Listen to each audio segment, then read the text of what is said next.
আলহামদুলিল্লাহি রাব্বিল আলামিন আসসালাতু আসসালামু আলা রাসূলিল কারীম ওয়া আলা আলিহি ওয়া সাহাবি আজমাইন রব্বিশ রাহলি সাদরি ওয়া ইয়াসসির লি আমরি ওয়াহলুল উকদাতাম মিন লিসানি ইয়াফকাহু কওলি।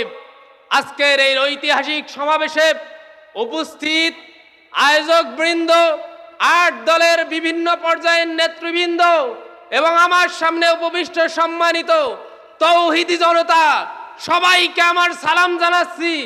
আসসালামু আলাইকুম ওয়া রাহমাতুল্লাহ।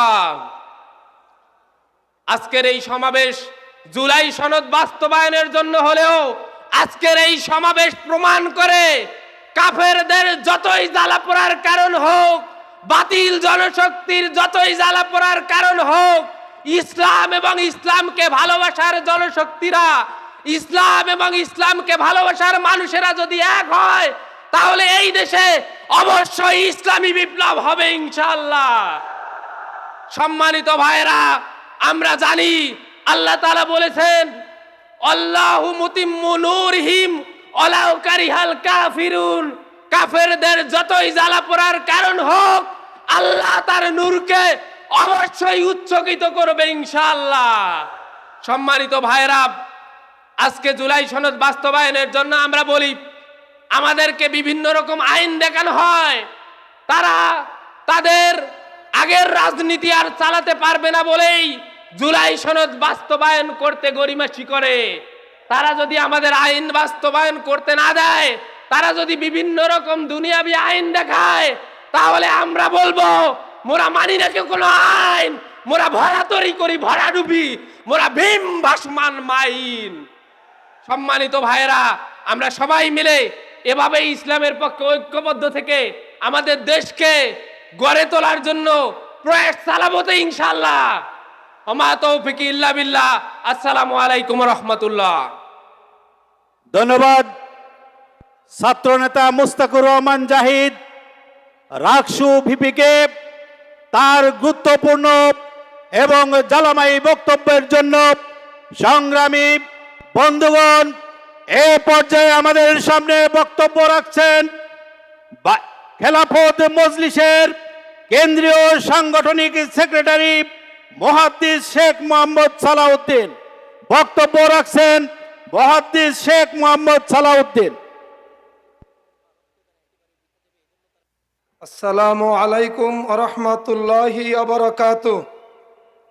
আলহামদুলিল্লাহি রাব্বিল আলামিন, আসসালাতু ওয়াসসালামু আলা আশরাফিল আমবিয়া ওয়াল মুরসালিন ওয়া আলা আলিহি ওয়া আসহাবিহি আজমাইন। সংগ্রামী রাজশাহীবাসী, আপনারা সবাই কেমন আছেন? আমরা কিন্তু ভালো নেই।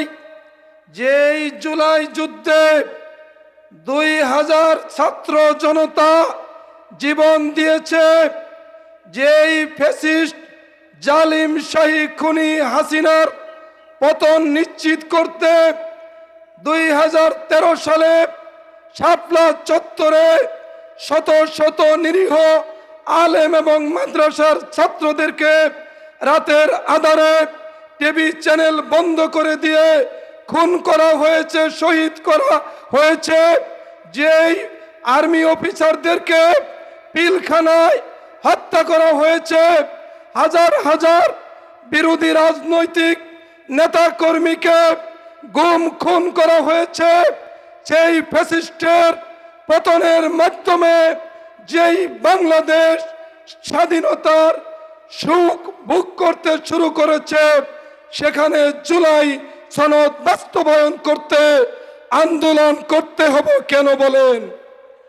গণভোটের জন্য মাঠে নামতে হবে কেন? রক্ত কয়বার দিতে হবে?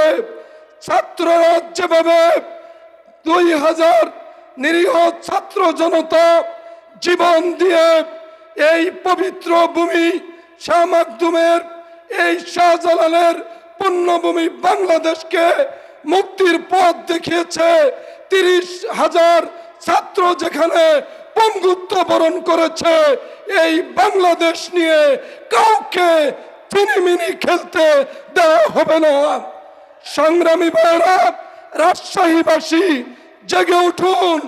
আমি মানিকগঞ্জের সন্তান হিসেবে বলতে চাই যে এই গানের নর্তকীকে সংসদে নিয়ে শেখ হাসিনা 15 বছর সংসদে গান বাজিয়ে পবিত্র সংসদকে অপমানিত করেছে।